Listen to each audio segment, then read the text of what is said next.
Hey guys, welcome back to Terraria with Yak. This is the guide for fighting Calamitas clone on Calamity's death mode and master mode. So what I want to talk about here real quick is, now Calamity's wiki says that this boss is supposed to be on par with Terra, so you can fight them in whichever order you want, but I am specifically saying that you should fight Calamitas clone first, because I believe, from my experience, this boss is far easier and doesn't require an arena, much arena to set up.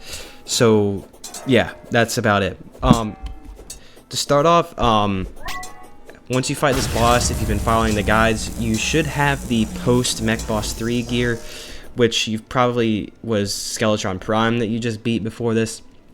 So you have access to things that require all 3 souls, and you can have the hollowed bars now, and you can upgrade to the hollowed armor, which I love. The hollowed armor is one of my favorite armor sets. It's got one of the best set bonuses, so I would highly recommend using the hollowed armor. But you can get the turtle armor at this stage, so if you want the high defense, that is a great option as well, but I think the hollowed armor is a great balance. You could still use the mithril armor because it still does have great damage, but yeah. For your weapons, you want to, if you thought that the Celestial Claymore's reign was over, you are sadly mistaken. Actually, well, not really sadly, the Celestial Claymore is a great weapon, but yeah, the Celestial Claymore will be around for, even after this fight, I know that. It's still great in this fight, but you can also make the Ponage Hammer and the Biome Blade. This will be great for this fight as well. Your accessories, everything's the same, but you're just going to upgrade to the Angel Treads for your boots, and upgrade to the Mechanical Glove. Now keep in mind, this is a different path than the Berserker's Glove, so you're going to have to make a new Titan's Glove in order to make the Mechanical Glove. Now phase 1 for this boss, it will start out just hovering above the player, and occasionally shooting projectiles, and after so many projectiles have been shot, the boss will dash at you. It's not really hard to dodge at all. That's about it. Phase 1 is pretty easy. Once the boss gets to 70%, a bullet hell starts. So if you are new to Calamity, this will probably shock you. The bullet hell is one of Calamity's signatures. The boss becomes invincible for a short period of time, and projectiles from all over the screen will start coming at you, and you just have to dodge them, and they do a lot of damage. So it really is a test of the player's skill. I don't have much to say, like give you tips for it. It's just dodging, really.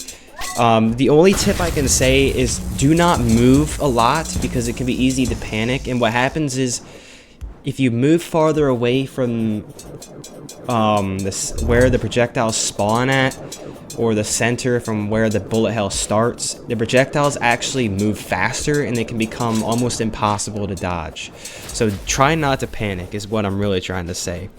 But then once you get out of the bullet hell, the phase 1 kind of repeats until 40%, and that's when the brothers spawn, and that's Catastrophe and Cataclysm. They are basically, in this fight, they're basically just Calamity's version of Spasmatism from the twins. They will occasionally shoot projectile fire at you, and then they will dash at you repeatedly. And this is where the Celestial Claymore comes in. It's just so broken in this stage. And I forgot to mention on phase 1, you should use either the Biome Blade on the Purity setting or the Ponage Hammer. I forgot to say that. But yeah, on the Brothers phase, you want to use the Celestial Claymore. It's just broken as hell. I don't really need to say anything other than that. They will basically dash into your Claymore projectiles. Once you beat... I should also mention, in the brothers phase, you cannot damage Calamitas at all. So just focus on the brothers. Anyways, once you kill the brothers, the boss will return with the same cycles as phase 1, but it will have like these mini Calamitas guards surrounding it. You are not required to kill these, so you can kill the boss and still have them remaining, but they do block some damage for the boss, so that's just something to note there.